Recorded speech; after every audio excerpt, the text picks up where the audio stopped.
I just want to talk very fast here because I'm so paranoid that they're going to pull the plug on us here in the Rose Garden. Welcome to today's Cable News Craziness, where we take a look at some of the craziness that takes place on cable news. And today, we'll take a look at two geniuses on MSNBC who rattle off about 4 different groups of people that are responsible for Joe Biden losing Florida. Roll it. What do you make of African-American voters in this county? I mean, when I look at those numbers and I see that decline, it's important to kind of talk about Cuban Americans, but it's also important for us to see how did African Americans turn out, especially when we compare Miami-Dade to what we saw in Broward. So talk a little bit about what you see on the ground there, if you see anything.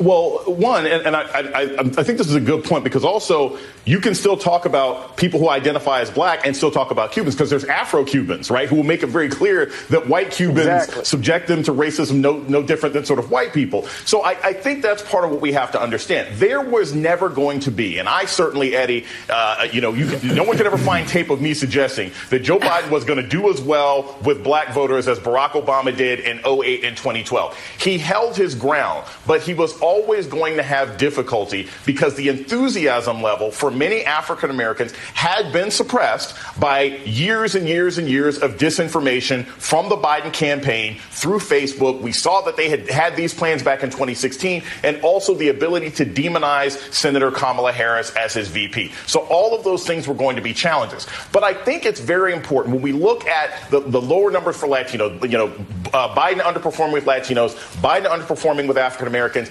I think we also have to remember to put the focus in the right place, though. This is about white folks.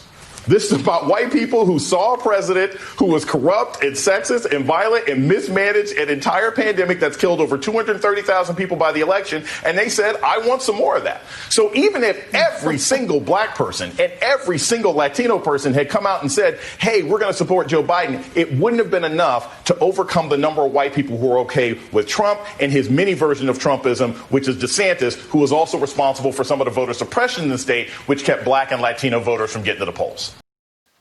Now, there's a lot to unpack here, obviously. They're blaming every possible group you can think of for Joe Biden's loss in Florida. They start with African Americans, then they go to Hispanics, then they go to Cubans, then they go to white Cubans, but they settle on white people. White people are responsible for this. Had white people just done what they were supposed to do and listened to these two individuals, everything would have been fine. The analysis was bad. The data was bad. You made bad predictions and you were wrong. That's okay. It doesn't mean that the people who disagree with you are sexist, are racist, or okay with hundreds of thousands of deaths.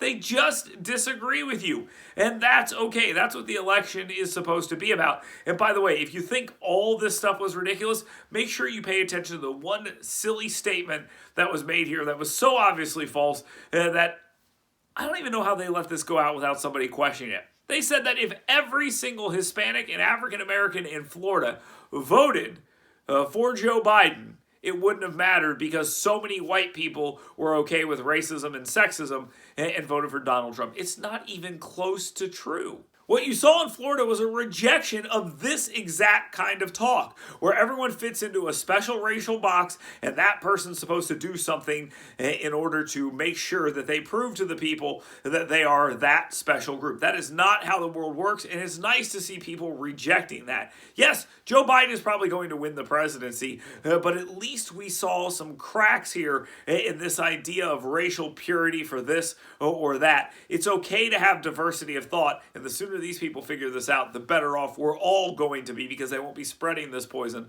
on cable news. But that's probably not going to happen anytime soon, so we'll continue bringing you cable news craziness every single day right here. So like, subscribe, follow, leave a comment as well, and we'll talk to you tomorrow.